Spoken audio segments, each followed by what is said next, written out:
Hi everyone, আসসালামু আলাইকুম। আশা করছি সবাই অনেক অনেক ভালো আছেন। তো আজকে মজার আরও একটা রেসিপি নিয়ে আপনাদের সামনে হাজির হয়েছি। আজকে আসলে রেসিপি না, আসলে আচার আর কি, আচারের রেসিপি বলতে পারেন। তো কীভাবে এই আচারটা তেলের ভিতরে রাখবেন সেটাই আজকে শেয়ার করব। আশা করি আপনাদের কাছেও এই ভিডিওটি অনেক হেল্পফুল হবে। তো এখানে দেখতে পাচ্ছেন আমের আচারগুলো আর কি, আমগুলো ছোট ছোট করে কেটে লম্বা করে হালকা লবণ, একটু সামান্য হলুদের গুঁড়ো দিয়ে রোদে ভালোভাবে শুকিয়ে নিয়েছি। তো শুকানোর পরে আচারটা তৈরি করতে হবে। এরপর এখানে দেখতে পাচ্ছেন সরিষার তেল চুলায় বসিয়ে দিলাম। তো অনেকখানি দিয়ে দিলাম, যেহেতু আমি 2 বোতলের মতো আর কি,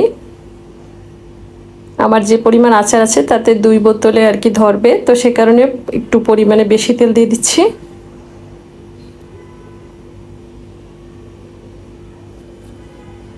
এরপর 3-4 মিনিটের মতো, মানে তেলটা ভালোভাবে যখন বলক হয়ে আসবে ঠিক সেই পর্যায়ে এখানে আমের ফলিগুলো দিয়ে দিলাম। তো এটা পরিমাণে তেল বেশি হয়েছে, তো তেলটা পড়ে যাচ্ছিল, সে কারণে আমি পাত্রটা চেঞ্জ করে আরেকটা পাত্রে দিয়ে দিয়েছিলাম।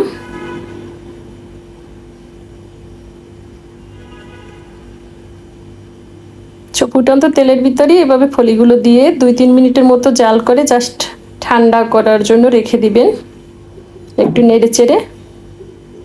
এখানে আর কিছু দিতেই হবে না, যদি আপনারা চান একটা এলাচ দিতে পারেন, আর রসুন যদি দিতে চান তাও দিতে পারেন, না দিলেও সমস্যা নেই। আমি এভাবে রেখে দিব ঠান্ডা করে, তারপর বোতলে সংরক্ষণ করে রাখবো। এটা 1 থেকে 2 বছর টানা খেতে পারবেন। ঠান্ডা করার পরে দেখতে পাচ্ছেন আমি এভাবে কাচের বোতলে ঢুকিয়ে রাখলাম। এরপর বোতলের মুখটা বন্ধ করে ফ্রিজে রেখে দেব। বাহিরেও রেখে দেওয়া যায়, এটা কিন্তু ফ্রিজে রেখে দিতে হবে তা না। তো আশা করছি আজকের এই ভিডিওটি ভালো লেগেছে। ভিডিওটি দেখার জন্য সবাইকে অসংখ্য ধন্যবাদ। আল্লাহ হাফেজ।